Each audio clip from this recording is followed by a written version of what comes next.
الحمد لله وكفى وسلام على عباده الذين اصطفى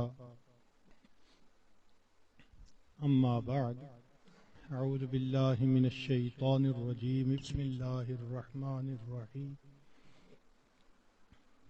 شهر رمضان الذي أنزل فيه القرآن سبحان ربك رب العزة عما يصفون وسلام على المرسلين والحمد لله رب العالمين اللهم صل على سيدنا محمد وعلى آل سيدنا محمد وبارك وسلم اللهم صل على سيدنا محمد وعلى آل سيدنا محمد وبارك وسلم اللهم صل على سيدنا محمد وعلى آل سيدنا محمد وبارك وسلم۔ آج کی بات فضائل رمضان ہی کے بارے میں ہوگی، گو کہ پورا مہینہ آپ اس کی فضیلتیں دروس میں، جمعہ کے خطبات میں سنتے رہے ہیں، لیکن پھر بھی بات کو بار بار کرنے سے انسان کی کیفیات بہتر ہوتی ہیں۔ قرآن مجید کی گواہی ہے فذکر فإن الذکریٰ تنفع المؤمنین۔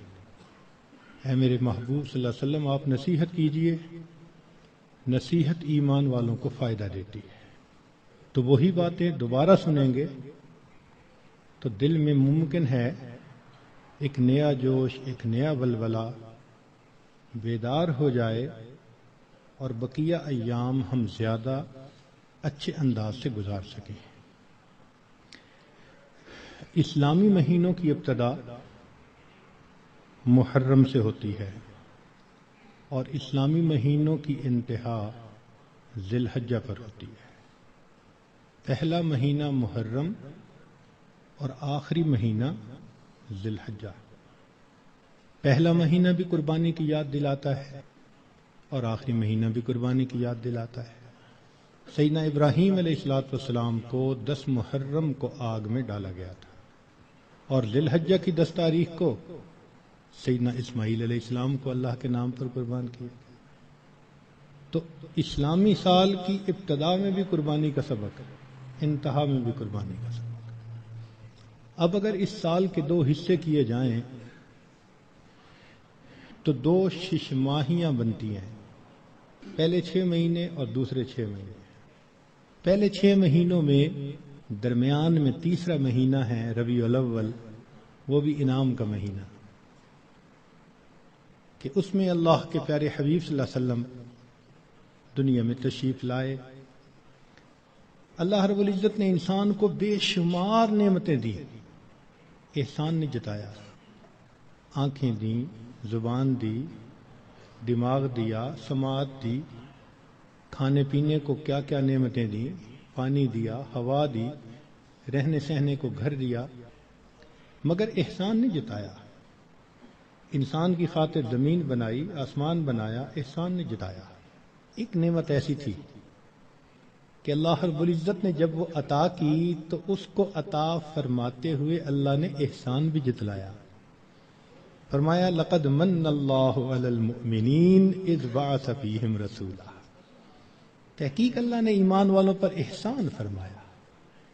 تو پہلے 6 ماہی میں ربیع الاول کا مہینہ تیسرا انعام ملا اس امت کو، اور دوسری 6 ماہی میں 9واں مہینہ رمضان کا مہینہ، یہ بھی اللہ کی طرف سے انعام۔ جتنی آسمانی کتابیں اتاری گئیں رمضان مبارک میں، تو یہ مہینہ رحمتوں کا، برکتوں کا، مغفرت کا مہینہ ہے۔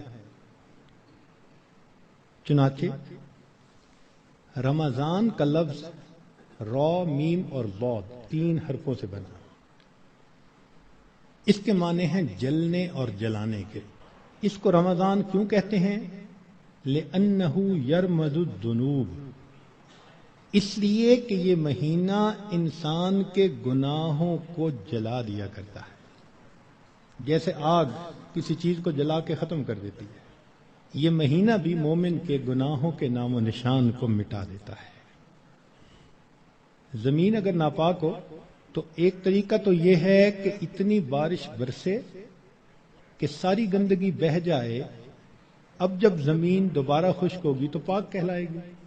اور دوسرا طریقہ یہ ہے کہ اس زمین پر سورج کی تپش اور گرمی اتنی پڑے کہ وہ گرمی اس نجاست کا نام نشان رنگت ہر چیز کو ختم کر کے رکھ دے، زمین پھر پاک کہلائے گی۔ تو یہ مثال ہے رمضان کی کہ اس مہینے میں اللہ رب العزت کی طرف سے اتنی رحمتوں کی بارش ہوتی ہے کہ انسان کے دل کی نجاستوں کو وہ مٹا کے رکھ دیتی ہے۔ یا یوں سمجھ لیں کہ اس مہینے میں برکات کی ایسی تپش آتی ہے انسان کے دل پر، نور کا سورج جو طلوع ہوتا ہے تو وہ دلوں کو اس قدر حرارت پہنچاتا ہے کہ دلوں کی نجاست کو مٹا کے رکھ دیتا ہے، اس لیے اس کو رمضان کہا گیا۔ حدیث مبارکہ میں اس کے مختلف نام ہیں۔ عربوں میں عظمت والی چیز کے کئی نام ہوتے تھے، اللہ رب العزت کے 99 نام، وَلِلَّهِ الْأَسْمَاءُ الْحُسْنَى، تو رمضان کے بھی کئی نام، چنانچہ حدیث مبارکہ میں اس کو شہر مبارکن، اس لیے ہم رمضان مبارک بھی کہہ دیتے ہیں، شہر عظیم، عظمت والا مہینہ، شہر الصبر، صبر کا مہینہ، شہر المواسات، غمخاری کا مہینہ۔ چنانچہ علماء نے لکھا ہے کہ رمضان سید الشہور، یہ مہینوں کا سردار ہے، فیہ بدأ نزول القرآن، اس میں ہی قرآن مجید نازل ہوا۔ اس کی 27 تاریخ کو، رمضان کی 27 تاریخ کو لوح محفوظ پر آسمان دنیا پر نازل کر دیا گیا، پھر وہاں سے 23 سال کے عرصہ میں آہستہ آہستہ آیات کو نبی علیہ السلام پر اتارا گیا۔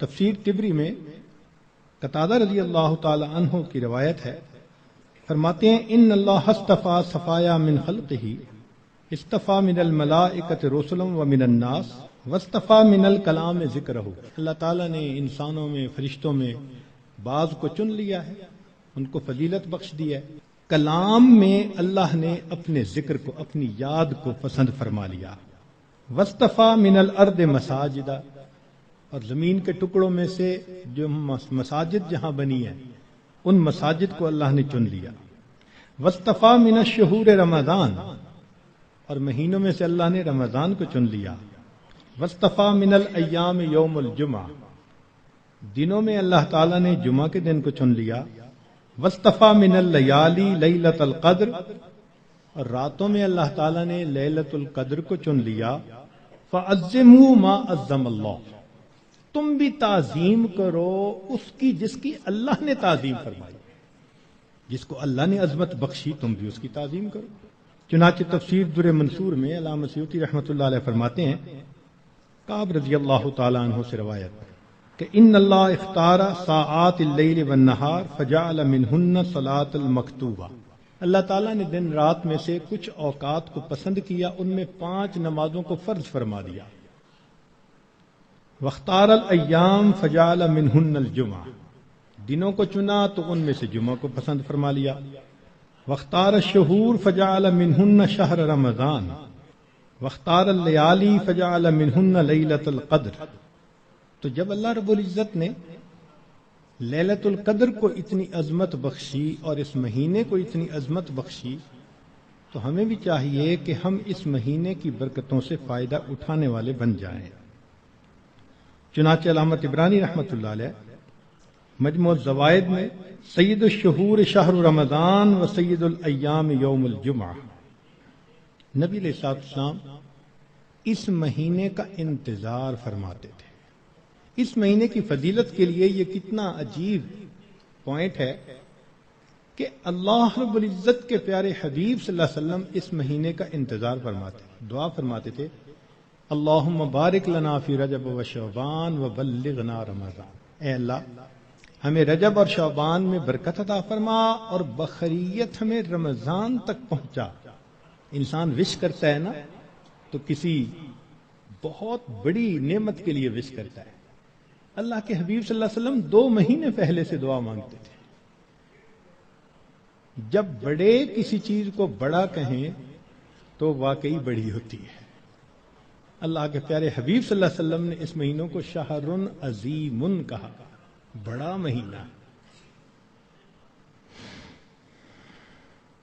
چنانچہ مسلم شریف میں ابو ہریرہ رضی اللہ عنہ سے روایت ہے کہ الصلوات الخمس والجمعۃ الی الجمعۃ ورمضان الی رمضان مکفرات ما بینہن اذا اجتنبت الکبائر۔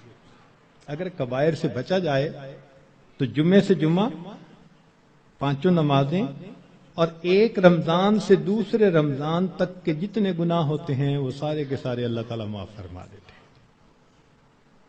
چنانچہ کنز العمال میں لکھا ہے کہ اذا سلمت الجمعۃ سلمت الایام، جمعہ اگر اچھے انداز سے کسی نے گزار لیا تو باقی دن بھی اس کے اچھے گزر جائیں گے۔ وَإِذَا سَلِمَ رَمَضَانُ سَلِمَتِ السَّنَةُ، اور جس نے رمضان اچھے انداز سے گزار دیا آنے والا پورا سال اس کا اچھا گزار دیا جائے گا۔ امام ربانی مجدد ثانی رحمۃ اللہ علیہ اپنے مکتوبات میں فرماتے ہیں کہ یہ رمضان کا مہینہ آنے والے سال کا ایک نمونہ ہوتا ہے۔ جس انداز سے بندہ گزارتا ہے اللہ تعالیٰ بقیہ سال انہی اعمال کی توفیق عطا فرما دیتا ہے۔ مثال کے طور پہ ایک نوجوان اگر چاہتا ہے کہ میں اپنی آنکھوں کا پرہیز کروں، غیر محرم سے اپنی آنکھوں کو بچاؤں، تو وہ رمضان میں اس کی مشق کر لے۔ اگر پورا رمضان غیر محرم سے نظر بچا لی، بقیہ پورا سال اللہ اس کو توفیق عطا فرما دے گا۔ آپ پورا رمضان تہجد کی پابندی کر لیجئے، تلاوت کی، اعمال کی پابندی کر لیجئے، اور پھر دیکھیے بقیہ پورا سال وہ کام کس طرح آسان ہو جاتے ہیں۔ اللہ تعالیٰ توفیق دے دیتے ہیں اس بندے کو۔ اس لیے ہمارے اکابر رمضان کو بہت اہتمام کے ساتھ گزارتے تھے۔ بلکہ بخاری شریف کی روایت ہے کہ ایک صحابیہ حج پہ جانا چاہتی تھی، خاوند نے نہ کر دی۔ پوچھا بھی کیوں؟ اس نے کہا سواری نہیں ہے۔ اس نے کہا فلاں اونٹ تو ہے۔ اس نے کہا وہ میں نے صدقے کی نیت کر لی، اب وہ میرا نہیں، وہ اللہ کا ہے، اب میں تمہیں نہیں لے کے جا سکتا۔ خاموش ہو گئی۔ خاوند جفت کر کے واپس آیا تو وہ عورت نبی علیہ السلام کی خدمت میں حاضر ہوئی۔ اے اللہ کے حبیب صلی اللہ علیہ وسلم، میرا بڑا جی چاہتا تھا میں حج کروں، مگر میرے خاوند نے کہا کہ سواری نہیں، اور میں نے صدقے کا اونٹ تھا بتایا تو اس نے کہا میں اس کو نہیں استعمال کر سکتا۔ تو نبی علیہ السلام نے پہلے تو خاوند کو سمجھایا کہ دیکھو یہ حج کا عمل بھی اللہ کے راستے میں جانے والا عمل تھا، تم اگر اس اونٹ پر اس کو یہ حج کروا دیتے تو اس میں کوئی حرج نہیں تھا، مگر ساتھ ہی یہ فرما دیا اس عورت کو کہ اچھا اب تم رمضان میں عمرہ کر لینا، اللہ تعالیٰ تمہیں میرے ساتھ حج کرنے کا ثواب عطا فرمائے گا۔ یہ بخاری شریف کی روایت ہے۔ تو رمضان مبارک کو اللہ رب العزت نے ایسی فضیلت عطا فرمائی۔ چنانچہ کنز العمال میں ہے کہ اذا کان اول لیلۃ من شہر رمضان صفدت الشیاطین ومردت الجن، کہ جب رمضان کی پہلی رات آتی ہے تو شیاطین، سرکش جن، ان کو قید کر دیا جاتا ہے، باندھ دیا جاتا ہے۔ خبردار، میرے پیارے حبیب صلی اللہ علیہ وسلم کے امتیوں کے روزوں کو تم خراب نہ کر سکو، تو شیاطین کو باندھ دیا جاتا ہے۔ وغلقت ابواب النار فلم یفتح منہا باب، جہنم کے سارے دروازے بند کر دیے جاتے ہیں، پورا رمضان بند رہتے ہیں۔ وفتحت ابواب الجنت فلم یغلق منہا باب، اور جنت کے سارے دروازے کھول دیے جاتے ہیں اور ان دروازوں کو پورا مہینہ بند نہیں کیا جاتا۔ سبحان اللہ۔ اللہ رب العزت اس مہینے میں جنت کی سیل لگاتے ہیں۔ وَيُنَادِي مُنَادٍ كُلَّ لَيْلَةٍ، اور ایک ندا دینے والا فرشتہ ہر رات یہ ندا دیتا ہے، یا باغی الخیر اقبل، اے نیکی کے متلاشی آگے بڑھ۔ ابتغاء سے ہے یہ لفظ، باغی الخیر۔ وَيَا بَاغِيَ الشَّرِّ اقصر، اے برائی کے تلاش کرنے والے تھم جا، رک جا۔ وَلِلَّهِ عُتَقَاءً مِّنَ النَّارِ وَذَلِكَ كُلَّ لَيْلَةٍ، ہر رات میں اللہ تعالیٰ جہنم سے جہنمیوں کو بری فرما دیتے ہیں۔ اب یہاں طالب علم کے ذہن میں ایک سوال پیدا ہوتا ہے کہ رمضان مبارک میں شیاطین تو قید ہو گئے، پھر کیوں برائیاں ہوتی ہیں، غفلتیں ہوتی ہیں؟ تو علماء نے اس کے کئی جواب دیے۔ ایک جواب تو انہوں نے دیا بھئی بڑے شیاطین تو قید ہو گئے، اب چھوٹے شتونگڑے بھی تو ہیں، اور ہم اتنے غافل کہ شتونگڑے ہی کام دکھا جاتے ہیں۔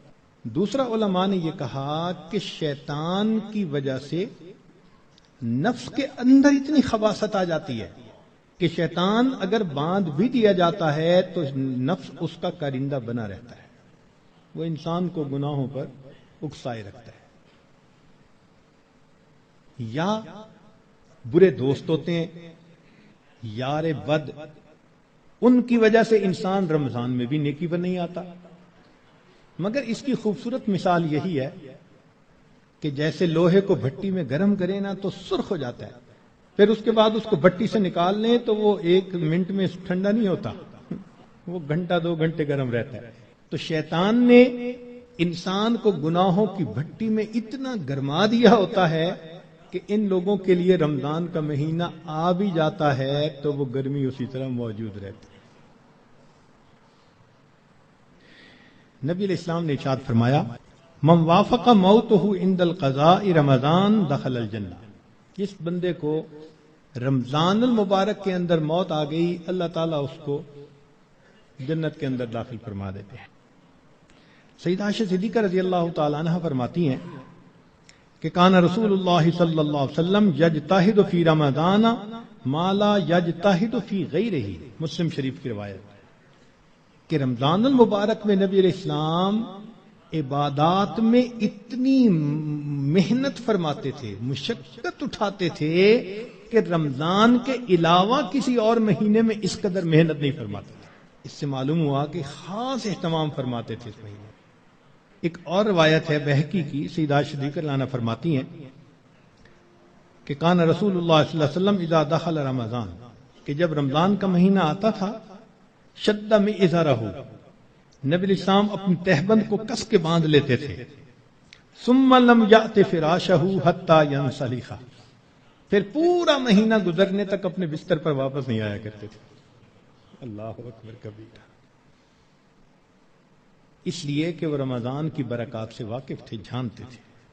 بہقی کی شریف کی ایک اور روایت ہے کان اذا دخل رمضان تغیر لونہ، کہ جب رمضان کا مہینہ آتا تھا نبی علیہ السلام کا چہرے کا رنگ بدل جاتا تھا۔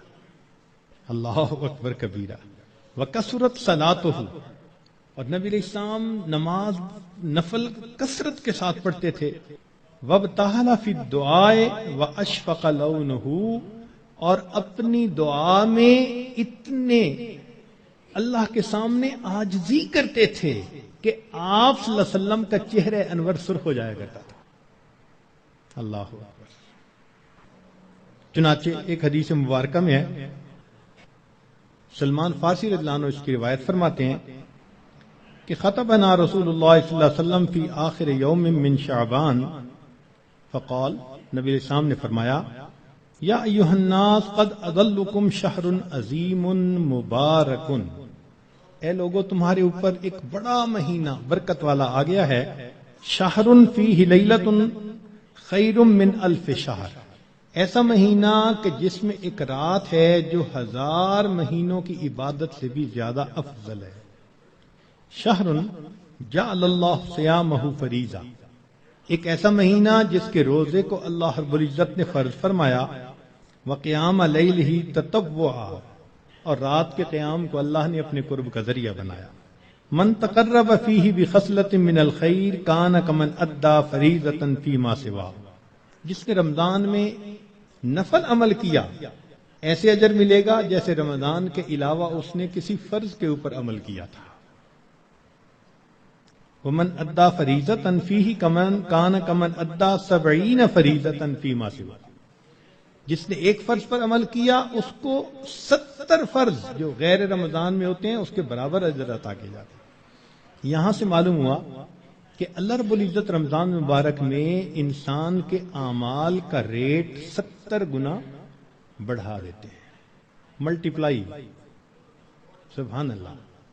ایک ایک عمل کو دنیا ریٹ انکریز کرتی ہے تو 10% اور 20%، 10واں حصہ 20واں حصہ، اللہ تعالیٰ ریٹ بڑھاتے ہیں تو کیا 70 گنا، 70 سے ضرب دے دی، اس لیے کہ وہ شہنشاہ حقیقی ہے، وہ اپنے بندوں کو اتنا اجر دینا چاہتا ہے کہ ان کے گناہوں کی ظلمتیں ختم ہو جائیں۔ تو ایسے وقت میں ہمیں بھی چاہیے کہ ہم اپنے اعمال اللہ رب العزت کے حضور پیش کریں۔ چنانچہ نبی علیہ السلام نے ارشاد فرمایا، هو شہر الصبر والصبر ثوابہ الجنہ، یہ صبر کا مہینہ ہے اور صبر کا بدلہ جنت ہے۔ وہ شہر المواسات، غمخاری کا مہینہ، سبحان اللہ۔ چنانچہ اسی حدیث میں آگے نبی السلام نے ارشاد فرمایا کہ اولہ رحمت، اس مہینے کے پہلے 10 دن رحمت، وَأَوْسَطُهُ مَغْفِرَةٌ، درمیان کے 10 دن مغفرت کے، وَآخِرُهُ عِتْقٌ مِّنَ النَّارِ، اور آخری 10 دن آگ سے آزادی کے۔ وہ کیسے؟ علماء نے اس کی بہترین تفسیر یوں کی کہ کچھ وہ لوگ ہوتے ہیں کہ جو پہلے سے ہی نیکوکاری کی زندگی گزارنے والے ہوتے ہیں، گناہوں سے بچتے ہیں، تقوی طہارت کی زندگی گزارتے ہیں، تو ان کے لیے تو رمضان رحمت کی خوشخبری بن کے آتا ہے، تو پہلے 10 دن میں ہی ان کے درجے بلند ہو جاتے ہیں۔ اور کچھ ایسے بھی ہوتے ہیں، کبھی نیکی کر لی کبھی خطا کر بیٹھے، تو ایسے لوگ جب رمضان کے پہلے 10 دن گزار لیتے ہیں تو اس میں ان کے جو گناہوں کی ظلمت ہوتی ہے اس کو اللہ تعالیٰ ختم کر دیتے ہیں۔ چنانچہ اوسطہ مغفرتن، ان کے لیے درمیانی 10 دن مغفرت کا پیغام بن جاتے ہیں۔ اور کچھ بہت زیادہ غفلت میں رہنے والے، اگر 10 دن سے ان کا کام نہیں بنا تو 20 دن سے ان کا کام بن جاتا ہے۔ چنانچہ جب 20 دن کی برکتیں ان کے دل کو دھو دیتی ہیں تو آخرہ عتق من النار، آخری عشرہ ان کے لیے بھی آگ سے آزادی کا عشرہ بن جاتا ہے۔ معلوم ہوا کہ اس مہینے میں تھوڑا غافل ہو یا زیادہ غافل، ہر بندے کی مغفرت کا اللہ تعالیٰ انتظام فرماتے ہیں۔ ہاں، بندے کو خود کوشش کرنی چاہیے۔ اگر کوئی آدمی خود ہی بے توجہ بن کر زندگی گزارے اور رمضان کا احترام ہی نہ کرے تو وہ تو پھر اپنا قصور ہے نا، ورنہ یہ اس کو احساس ہو گیا کہ مجھے رمضان مبارک کے اس مہینے میں اللہ کا قرب حاصل کرنا ہے، اس مہینے کی برکتیں اتنی ہیں کہ ایک لمحے کی برکت انسان کو ولی بنانے کے لیے کافی ہے۔ امام ربانی مجدد ثانی رحمۃ اللہ فرماتے ہیں مکتوبات میں کہ اے کاش پورے سال کی برکتوں کو رمضان المبارک کی برکتوں کے ساتھ وہ نسبت ہوتی جو ایک دریا کو سمندر کے ساتھ ہوتی ہے، مگر وہ بھی نہیں ہے۔ اس مہینے کی برکتیں اتنی زیادہ ہیں، اللہ اکبر کبیرہ۔ چنانچہ نبی علیہ السلام نے ارشاد فرمایا کہ وَاسْتَكْثِرُوا فِيهِ مِنْ 4 خصال، 4 اعمال اس مہینے میں زیادہ کرو۔ خصلتین تردون بہما ربکم وخصلتین لا غنا بکم عنہما، 2 عمل تو ایسے ہیں کہ جن سے تم اپنے رب کو راضی کرو، اور 2 عمل ایسے ہیں کہ تمہیں اس کے سوا چارہ ہی نہیں، مجبوری ہے تمہاری۔ اللتان تردون بہما ربکم، وہ 2 باتیں کہ جس کو ذریعے تم اپنے رب کو راضی کرو، فشہادت اللہ الہ الا اللہ وتستغفرونہ، یعنی کلمے کا ورد زیادہ کرنا، تحلیل زیادہ پڑھنا اور استغفار زیادہ پڑھنا۔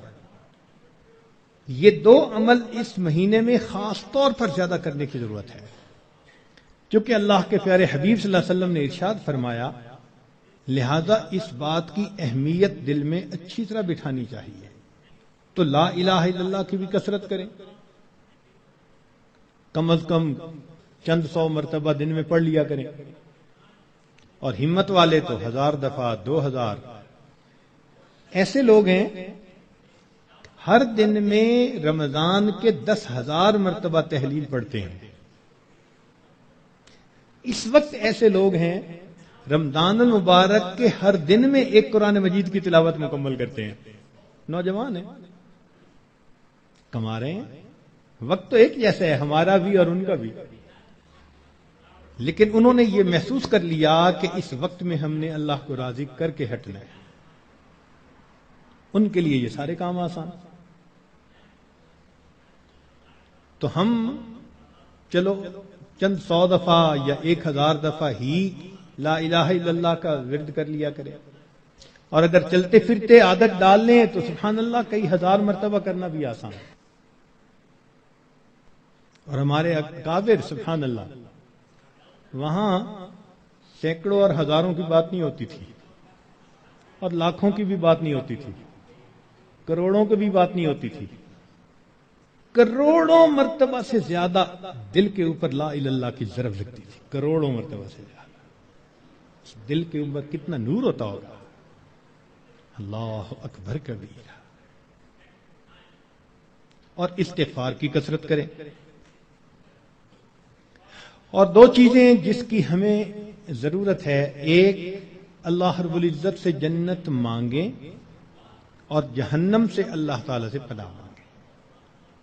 تو اس مہینے میں یہ دعا مانگنی چاہیے، اللہم انی اسألک الجنہ واعوذ بک من النار. اے اللہ میں جنت کا سوال کرتا ہوں اور جہنم سے اے اللہ میں پناہ مانگتا ہوں.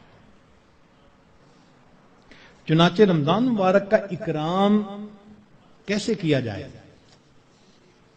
اس کو بھی تھوڑا تفصیل سے بتا دیں. جو احترام کرنے والے ہیں وہ تو رمضان سے 2 مہینے پہلے سے ہی دعائیں مانگنی شروع کر دیتے ہیں. رمضان سے پہلے ہی گناہوں کو توبہ کر کے باطن کا غسل کر لیتے ہیں اور پھر رمضان خوب اچھے انداز سے گزارتے ہیں. لیکن اب آخری عشرہ رہ گیا. اس آخری عشرے میں ہم گناہوں سے اس طرح بچیں جیسے احرام کی حالت میں حاجی محرم گناہوں سے بچا کرتا ہے. جو لوگ حج پر گئے ہیں نا، عمرہ پر، ان کو اچھی طرح اندازہ ہے کہ جب احرام باندھ لیتا ہے تو بالکل کیفیت ہی اور ہو جاتی ہے. پھر جنایات سے بہت بچنے کی کوشش ہوتی ہے. ہر وقت یہ احساس رہتا ہے میں محرم ہوں، احرام باندھا ہوا ہے.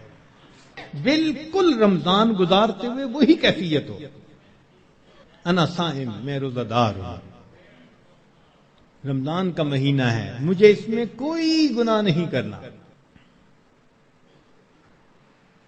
چلتے پھرتے لا الہ الا اللہ کا ورد رکھیں، اور کبھی کبھی پورا کلمہ بھی پڑھیں، لا الہ الا اللہ محمد الرسول اللہ.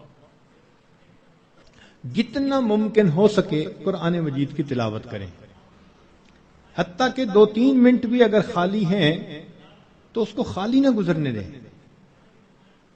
قرآن پاک دیکھ کر پڑھ لیں، اور اگر قرآن پاک پاس نہیں یا وضو نہیں تو جو صورتیں یاد ہیں کم از کم وہی پڑھ لیں. حسب استطاعت رمضان مبارک میں صدقہ و خیرات زیادہ کریں. سیدہ عائشہ صدیقہ رضی اللہ عنہا فرماتی ہیں کہ نبی علیہ الصلوۃ والسلام رمضان مبارک میں اپنے دونوں ہاتھ صدقے کے لیے کھول دیا کرتے تھے.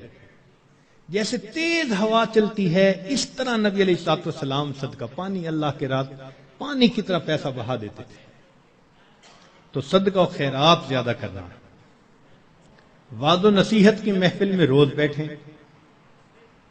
کہیں فجر کے بعد ہوتی ہے، کہیں تراویح کے بعد ہوتی ہے، اور آخری عشرے کا سنت اعتکاف اگر نصیب ہو تو سبحان اللہ. معتکف کی حالت ایسی ہی ہوتی ہے کہ جیسے کسی کو منانے کے لیے اس کے دروازے کی چوکھٹ کو پکڑ کے بیٹھ جائے. اگر تو در نہ کھولے گا تو میں بھی در نہ چھوڑوں گا. بس نیت کر لے کہ اے رب کریم آپ کو مجھے منا کے اٹھنا ہے.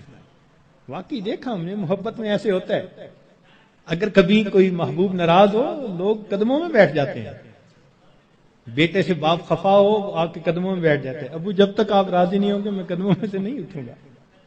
سبحان اللہ، یہی مومن کا حال ہونا چاہیے۔ اے کریم تیرے در پر آ کر بیٹھ گئے ہیں،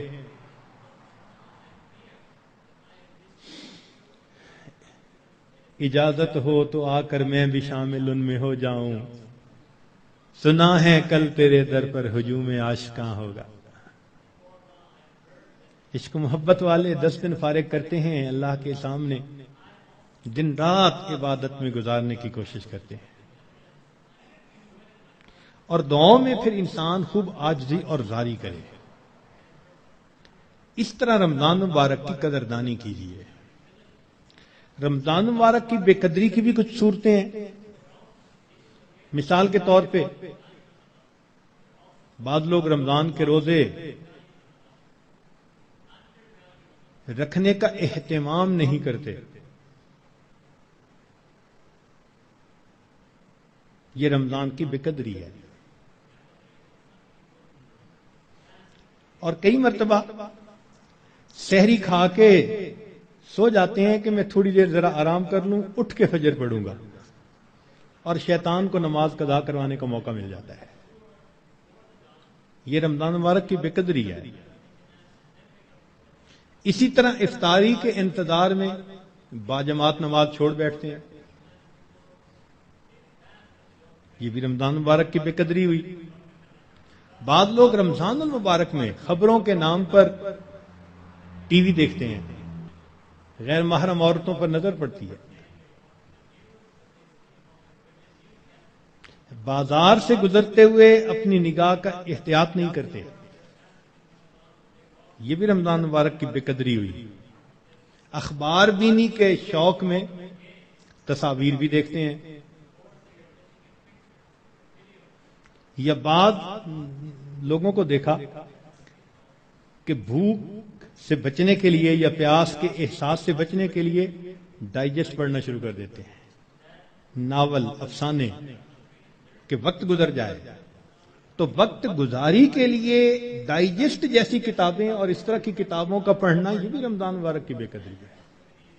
اس سے تو بہتر تھا کہ آپ قرآن مجید کی تلاوت کر لیتے۔ اور بعض مرتبہ عورتیں گھر کے کام کاج میں لگی ہوتی ہیں تو وہ وقت گزاری کے لیے موسیقی والی قوالی لگا دیتی ہیں، اور ایسی آج کل قوالیاں بن بھی خوب رہی ہیں گانوں کی طرز پر۔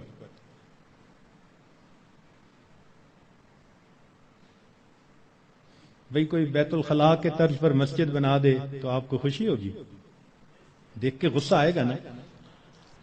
تو اگر کوئی نعت بنانی تھی تو ضروری ہے کہ گانے کی طرز پر بنانی ہوتی ہے؟ خدا کے بندو، تو اس قسم کی قوالیاں جن میں ساز ہو، موسیقی ہو، وہ حرام ہوتی ہیں۔ نبی علیہ السلام نے ارشاد فرمایا، میں آلات موسیقی کو توڑنے کے لیے مبعوث ہوا ہوں، اس لیے اس سے 100% پرہیز کرنا چاہیے۔ بعض نوجوان وقت گزارنے کے لیے انٹرنیٹ پہ بیٹھ جاتے ہیں، اور جو دنیا بلا کا گند ہے وہ انٹرنیٹ کے اندر موجود ہوتا ہے، یہ بھی رمضان مبارک کی بے قدری ہوئی۔ اور بعض اپنے دوستوں سے میسیجز کا سلسلہ شروع کر دیتے ہیں، یہ بھی رمضان مبارک کی بے قدری۔ اور اس سے بڑھ کر اور گناہ یہ کہ سیل فون کے اوپر غیر محرم سے باتیں کرتے ہیں یا اس کو میسج بھیجتے ہیں، یہ بھی رمضان کی بے قدری ہے۔ اور یہ بھی رمضان کی بے قدری ہے کہ انسان غیر محرم کو کہے کہ میں اب رمضان میں میسج نہیں بھیجوں گا، اس کے بعد بھیجوں گا، تو اس کا مطلب یہ ہوا کہ اس نے اللہ کے حکم کی تعظیم نہیں کی۔ تو رمضان میں ان گناہوں کو کاملاً چھوڑنا ہے، یہ نہیں کہ صرف رمضان کے لیے چھوڑنا ہے۔ بعض لوگ حالات حاضرہ کے نام پر ایک دوسرے بندے کی غیبتیں شروع کر دیتے ہیں، بعض لوگ رمضان میں یہ کہنے میں بڑا خوشی محسوس کرتے ہیں آج روزہ بڑا لگ رہا ہے. بھائی صبر کیجئے، صبر کا مہینہ ہے، اور روزہ لگا بھی تو کتنے گھنٹے کی بات ہے، چند گھنٹے کی بات ہے. مگر وہ اس کو ایک ٹاپک بنا لیتے ہیں. ہر آنے والے کو بس میں اٹھ نہ سکا اور تھوڑا وقت تھا، پانی نہ پی سکا اور کھانا نہ کھا سکا. ایسے لگتا ہے جیسے روزے کا ماتم کر رہے ہو بیٹھے ہوئے. یہ بھی رمضان کی بے قدری ہے. رمضان مبارک میں جو آدمی اللہ رب العزت کے قرب کے لیے کوششیں کرے گا، یقیناً اللہ رب العزت اس کے گناہوں کو معاف فرمائیں گے اور اسے اپنا قرب عطا فرمائیں گے. اب ایک دو باتیں مزید سن لیجئے تاکہ بات کو مکمل کریں کہ اگر کوئی نیک بندہ آپ کو بتائے کہ قبولیت دعا کا وقت ہے، دعا مانگ لو، تو آپ کتنے اہتمام سے دعا مانگیں گے کہ جی ایک نیک بندے نے بتا دیا قبولیت دعا کا وقت تھا.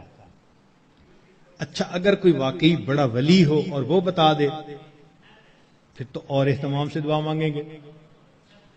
تو اگر ایک ولی کے بتانے پر اتنے اہتمام سے دعا مانگتے ہیں تو ولیوں کے سردار، نبیوں کے سردار حضرت محمد مصطفیٰ احمد مجتبی صلی اللہ علیہ وسلم، آپ نے ارشاد فرمایا کہ افطاری کے وقت روزے دار کی دعا کو اللہ تعالیٰ قبول فرماتے ہیں.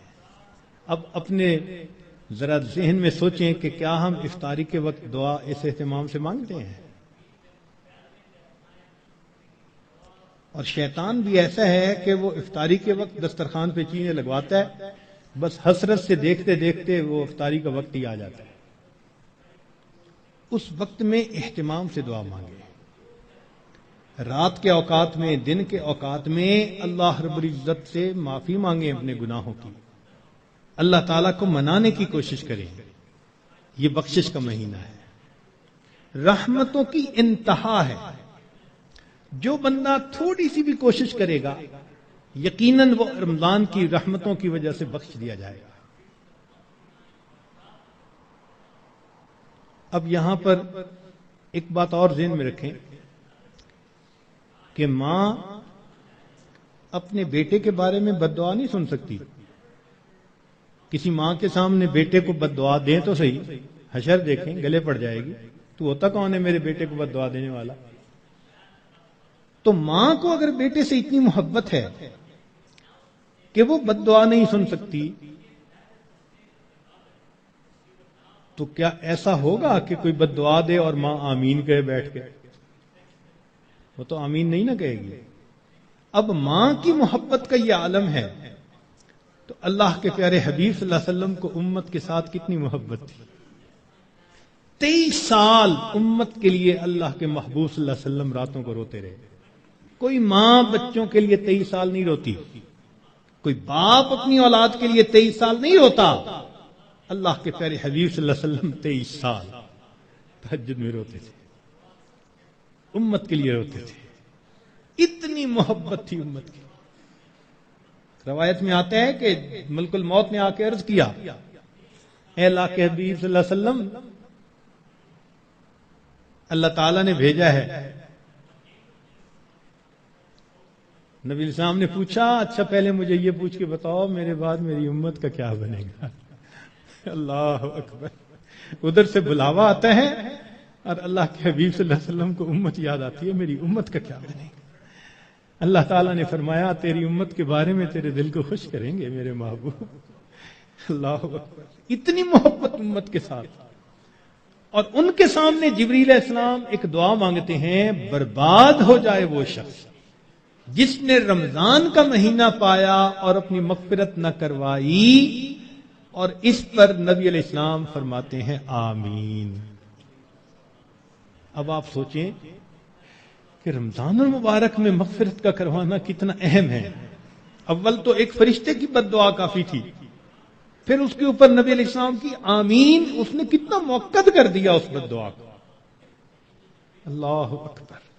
اس لیے رمضان گزرے گا تو یا ہمارے لیے عید ہوگی یا پھر ہمارے لیے وعید ہوگی. جن کی بخشش ہو گئی ان کے لیے تو عید ہوگی، خوشی کا دن، اور جن کی بخشش نہ ہوئی پھر ان کے لیے وعید ہوگی. اس لیے رمضان کے ان باقی ایام کو بہت ہی زیادہ اہتمام کے ساتھ اللہ تعالیٰ سے مانگ کے گزاریں، رو دھو کے گزاریں. جب دل میں فکر ہوتی ہے نا، پھر مانگنے کا طریقہ خود بخود آ جاتا ہے. جب بیٹا بیمار ہو نا ہاسپٹل میں، تو اس کی ماں کو دعا کا آدب کوئی نہیں سکھاتا، ماں کو دعا مانگنا خود آتا ہے. وہ جس انداز سے رو رہی ہوتی ہے، وہ جس طرح اللہ کے سامنے گڑ گڑا رہی ہوتی ہے، اللہ میرا بیٹا ECU میں داخل ہو چکا، ٹپ ٹپ آنسو گر رہے ہوتے ہیں. دعا کے آداب کون اسے سکھاتا ہے؟ محبت ہوتی ہے، دل کو فکر لگی ہوتی ہے. اسی طرح جب دل کو فکر لگ جاتی ہے نا کہ وقت تو گزر رہا ہے، میں نے کیا کیا اس میں، تو پھر انسان کو اللہ رب العزت سے مانگنا بھی آ جاتا ہے. کہتے ہیں کہ ایک اعرابی تھا، تو رمضان مبارک میں عجیب اس نے دعا مانگی. کہنے لگا اللہم انک امرت بعتق العبید ونحن عبیدک. اے اللہ، آپ نے غلاموں کو آزاد کرنے کا حکم دیا ہے. اس حدیث میں بھی نبی علیہ السلام نے فرمایا کہ جو غلام آزاد کرے اس کو یہ اجر ملے گا. تو دیکھیے ایک دیہاتی شخص ہے، کیا دعا مانگ رہے ہیں؟ اللہم انک امرت بعتق العبید ونحن عبیدک فاعتقنا من النار فی شہر رمضان. اے اللہ، اس رمضان کے مہینے میں جہنم کی آگ سے ہمیں آزاد فرما دیجیے. اللہ اکبر کبیرہ. اور واقعی بات ایسی ہے. اس لیے کسی نے کیا عجیب بات کہی، ان الملوک اذا شابت عبیدہم. بادشاہ لوگ جو ہوتے ہیں نا، جب ان کی خدمت کرتے کرتے ان کا غلام بوڑھا ہو جاتا ہے نا، وہ پھر اس کو آزاد کر دیتے ہیں، آزاد بندوں کی طرح آزاد بنا دیتے ہیں. عمر گزار دی اس نے خدمت کرتے کرتے. بادشاہ بڑھاپے میں اس کو غلام نہیں رکھتے، یہ دستور ہوتا ہے بادشاہوں کا. ان الملوک اذا شابت عبیدہم فی رقہم اعتقوہم اتق احراری. بڑھاپا جب ہو جاتا ہے، وہ کہتے ہیں کہ اس نے تو عمر گزار دی خدمت کرتے کرتے، اب اس کو غلامی سے آزاد کر کے آزاد بندوں جیسی زندگی. وَأَنْتَ يَا سَيِّدِي أَوْلَى بِذَاكَ رَمَا. اے سید، اے میرے سردار، اے میرے آقا، آپ تو اس بات کے زیادہ حقدار ہیں. ہم نے بھی تو کلمہ پڑھتے پڑھتے بال سفید کر لیے نا، دل سفید نہ کر سکے، بال تو سفید کر بیٹھے. کلمہ پڑھتے پڑھتے بوڑھے تو ہو ہی گئے.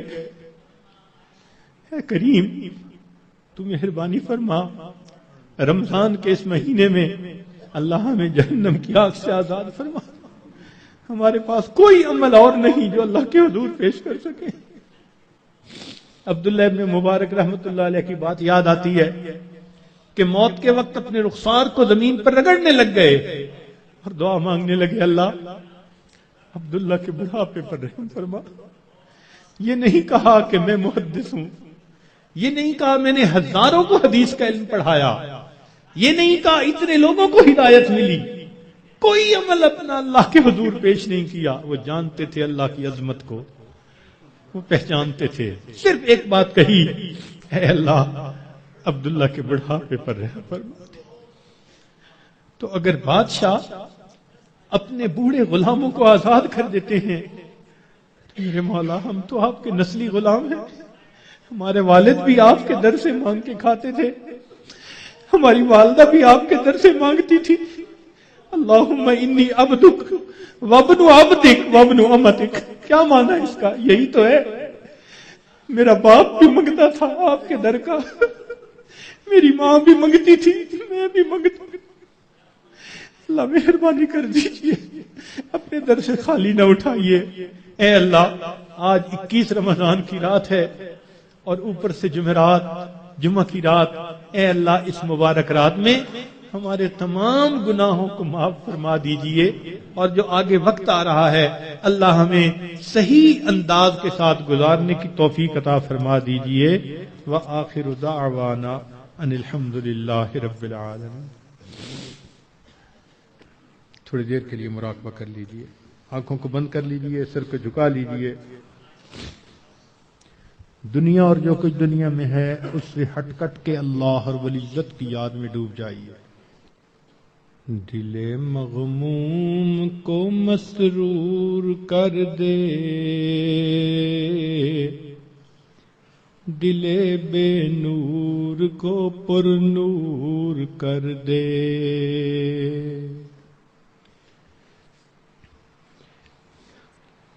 دل مغموم کو مسرور کر دے، دل بے نور کو پر نور کر دے۔ فروزاں دل میں شمع طور کر دے، یہ گوشہ نور سے معمور کر دے۔ میرا ظاہر سنور جائے الہی، میرے باطن کی ظلمت دور کر دے۔ میرا ظاہر سنور جائے الہی، میرے باطن کی ظلمت دور کر دے۔ مے وحدت پلا مخمور کر دے، محبت کے نشے میں چور کر دے۔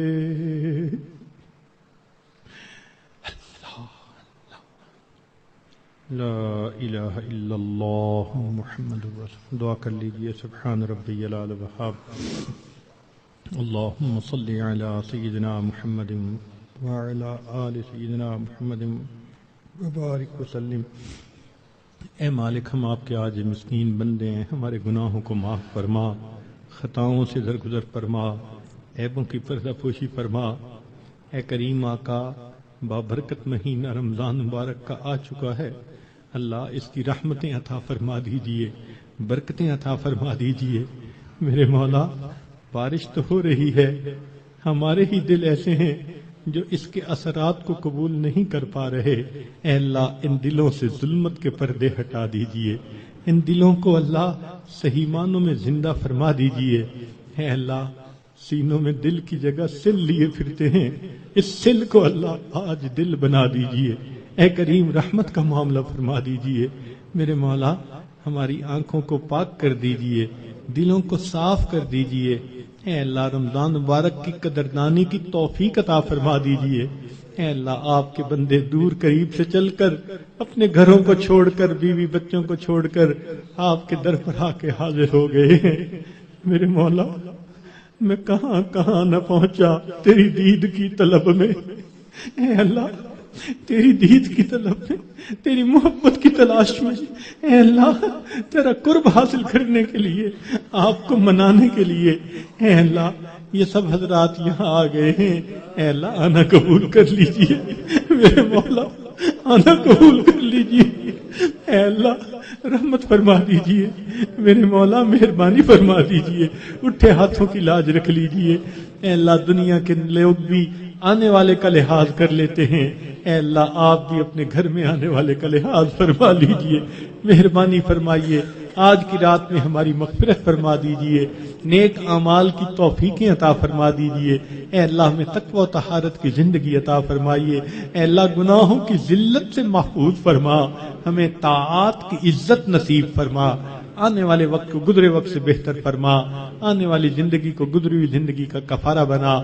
اللہم انا نسألک الجنہ ونعوذ بک من النار۔